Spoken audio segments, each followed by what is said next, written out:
Hi guys, it's Stevie K.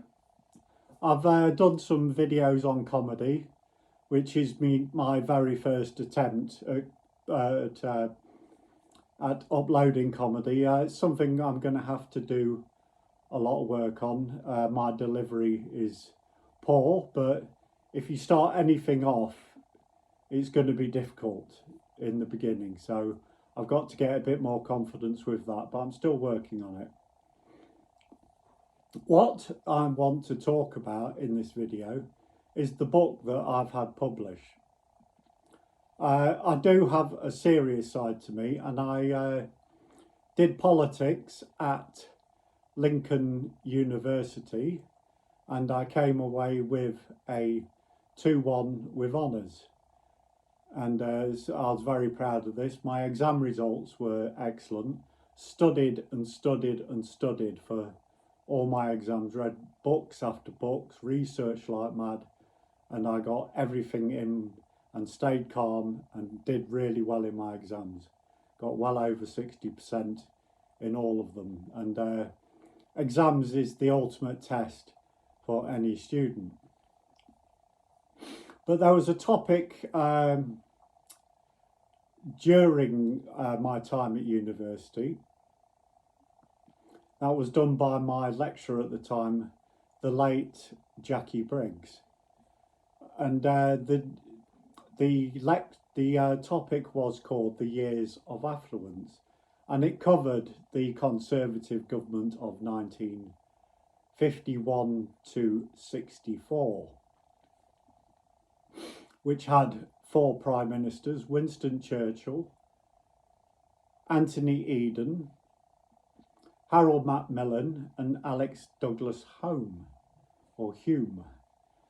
And after this was a topic was my very favourite, and I did a essay on this, and I got a very good mark for it, so I was very pleased with it.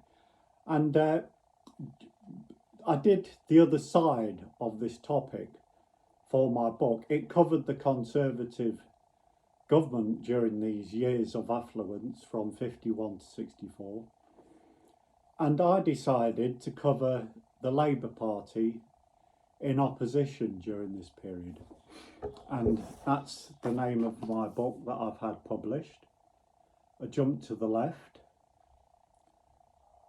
or A Step to the Right: The Divisions in the Labour Party and How Bevan and Gaitskell impacted on Wilson's ideology from 51 to 64. And also got on the back, and I've done many cartoons in this, some of the political cartoons, and I've given my take on every one of them. So it is a very interesting book for a lot of politics students. It's on Amazon at the moment on Kindle. It will be on Waterstones and other bookstores when it gets published on I think it's the 26th of June, but at the moment it is on Amazon Kindle to order if you so wish. This book also covers Labour's record in government from 45 to 1951. Now, Labour in 1945 ran their manifesto on winning the peace. They proposed a national health service, which was one of their key policies. I do believe at the time that the Conservatives also had some sort of public health care system in their manifesto, but not as far reaching as what Labour had. Labour won the 1945 general election against all odds. Not many people in the country thought that this would happen. It was the days basically before we had massive opinion polls and the media coverage wasn't as great as what we have now with 24-hour news. Labour won the 1945 general election by a landslide. They put in place massive house building programme. They also put in, which was Nye Bevan's creation, the National Health Service. This was a very difficult thing to get through, to persuade private doctors who were well paid to become part of the health service. As Bevan said, to persuade the private doctors, I had to line their pockets with gold. But this was put in place, and everyone from regardless of wealth, would have free healthcare from the cradle to the grave. And it was his big creation. It was Labour's flagship policy. They also put in whole-scale nationalisation programme, the coal board, steel, transport, and many heavy industries were put into public hands, where the government would have full control over production, distribution, and exchange. Now, Labour, during these austere times, after a while, was starting to become a bit unpopular, because people felt that the role of the state had gone too far. People's freedoms were being curbed. And when they held their election in 1950, Labour got back in by the skin of their teeth. They went to the country again in 1951, and despite winning the popular vote and Labour having a record, I believe, 13.6 million votes, it was their highest ever vote turnout that the parties ever had. Despite this, they lost with our first past the post voting system. The Conservatives got in with a very narrow majority. But people on the left thought, like Nye Bevan, the creator of the health service, he was under the impression that the Conservatives would go too far with their free market ideology, and people would have job insecurity, and Labour would return to power at the next attempt. Bevan thought that this was very temporary. The opposite happened. People were enjoying, or starting to enjoy, signs of affluence. Rationing was very slowly coming to an end. Measures put in place by the Conservatives by denationalising one or two companies, especially steel, which they saw as a very profitable industry that shouldn't be in public hands. Private investors should be able to invest into steel, and there would be like a trickle-down wealth into the system. Now, the Conservatives were becoming very popular. People were breaking free from all the austere times of basically the wartime, during the war, from probably 1940 to 51, the country was enduring austerity. Now, gradually, the country was getting better off under the Conservatives. People were given more freedoms. Women were starting to enter the workplace. The teenager was born. We had music that was blaring out in a lot of the cafes and dance halls. The Teddy Boy was born. They had their own style, their own dress. They were very smart. They liked having their freedom. They were breaking free from their parents and living their own lives. And the teenager was starting to earn his own money, and this was helping to provide the economy in a very great way. Now, affluence was replaced by prosperity. The Conservatives had a free market agenda and were becoming very popular throughout the country. Every time they held an election, their majority increased. Meanwhile, Labour, and this is what the book mainly circles around, as well as affluence of the 1950s, it centres around the massive divisions in the Labour Party. They didn't know, in opposition, how to respond to this newfound affluence. Nye Bevan, he was very much into increasing the role of the state.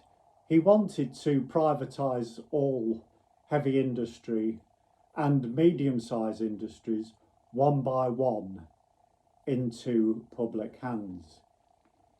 He wanted to nationalise where possible. He was a big character at the time, Bevan was. He was very well respected within the left. He had his own groups. He had his own followers. He was a very good parliamentarian. He could, a lot of the time when Churchill was in power especially, he dreaded coming face to face with Bevan. As Bevan said that Churchill had won one or two battles, but he never won a war in our exchanges. But on the right of the party, you had people like Hugh Gaitskell, Anthony Crosland, Hugh Dalton. And these people were having their own meetings at Gaitskell's house in Frognall Gardens. Gaitskell would hold parties where people would turn up in dinner suits and the ladies would come in posh frocks. Even some members of the Conservative Party would join in Gaitskell's gatherings. Now, most of the time at these gatherings, Gaitskell was holding talks on how to respond to affluence and how the Labour Party should move away from their image of full-scale nationalisation, accept affluence and have their own agenda forward. But they didn't really know how to respond. They knew what to do, but they didn't want to be an exact replica of the Conservatives. They wanted to have some kind of clear blue water between the two parties, but also accept the new freedoms and the new wealth that people were starting to enjoy. But there were people that said that the economy at the time wasn't as fantastic as what the Conservatives were making out. Macmillan in government said, "You've never had it so good." And Labour said, "We could have it a lot better." They compared to our European counterparts whose levels of growth were higher than the levels of growth here. Anthony Crosland was a big figure at the time. He was heavily involved with Hugh Gaitskell, who had become leader of the Labour Party after Clement Attlee had resigned after the 1955 election defeat. Country went to the polls again in '59 and Harold Macmillan got in with a whacking majority of exactly 100. Gaitskell congratulated Macmillan on his victory, but this was a big warning sign for Labour that how are they going to manage to come to power? Harold Wilson, and this book revolves a lot round Harold Wilson. He is the key figure because it's how he was a big supporter of Nye Bevan.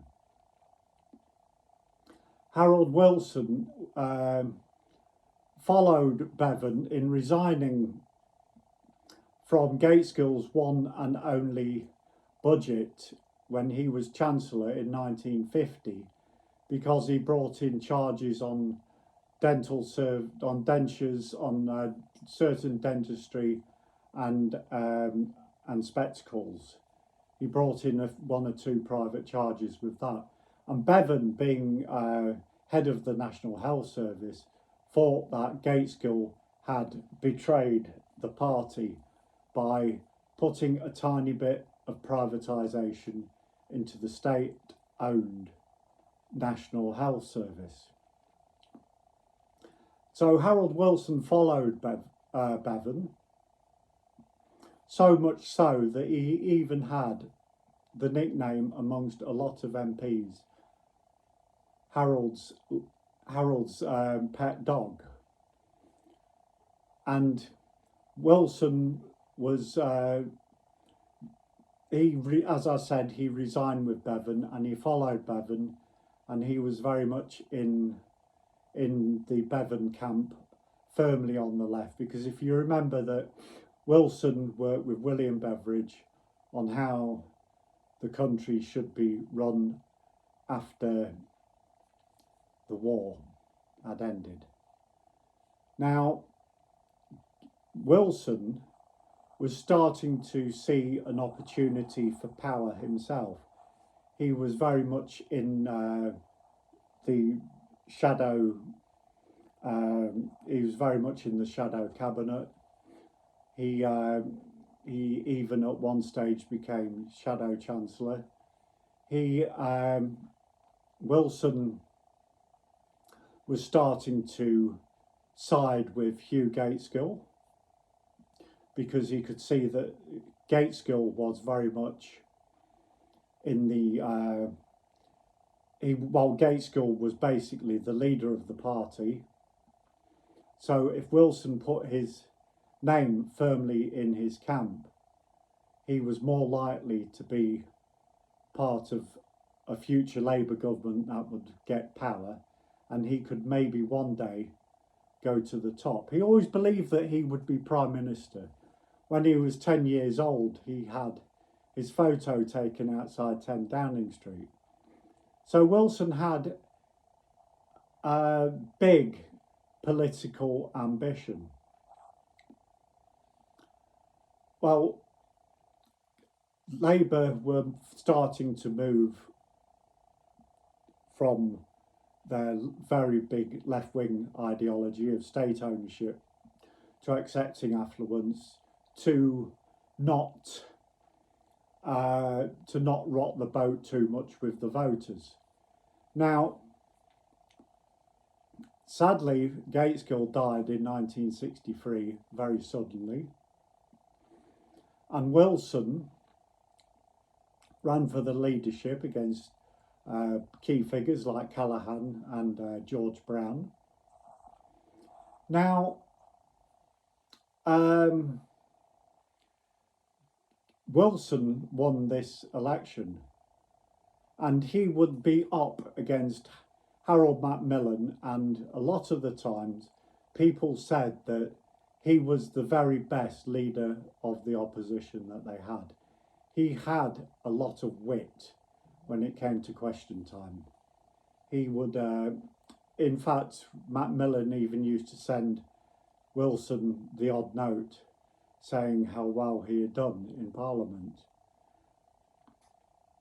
Macmillan resigned due to poor health in '63, and Sir Alex Douglas Hume took power.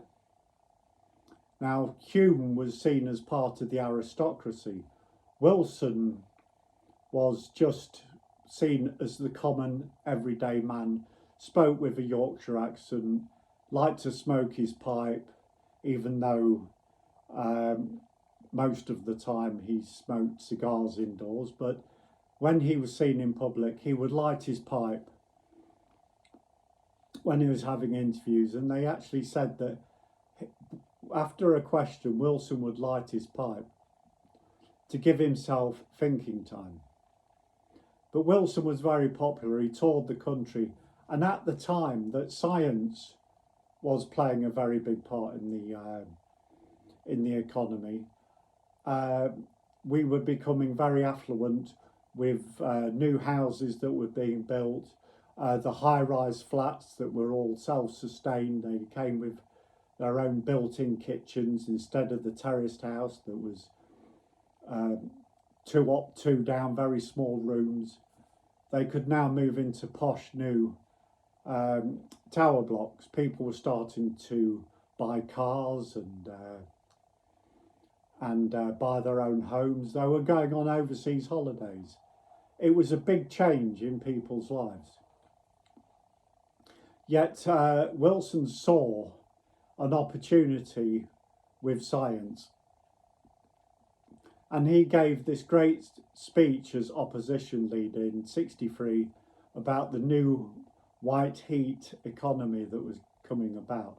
This was very popular amongst a lot of people.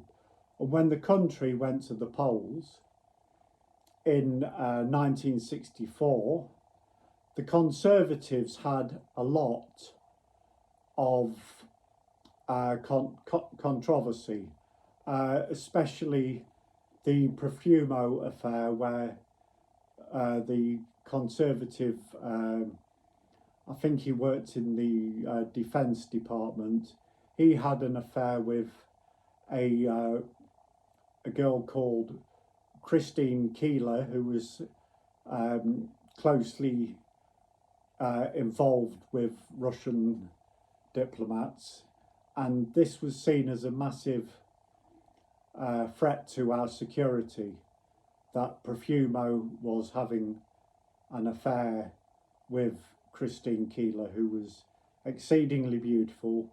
She had a very famous photograph where she sat and with the chair back to front, so the chair back is up to here, where she's naked, but you can't see anything.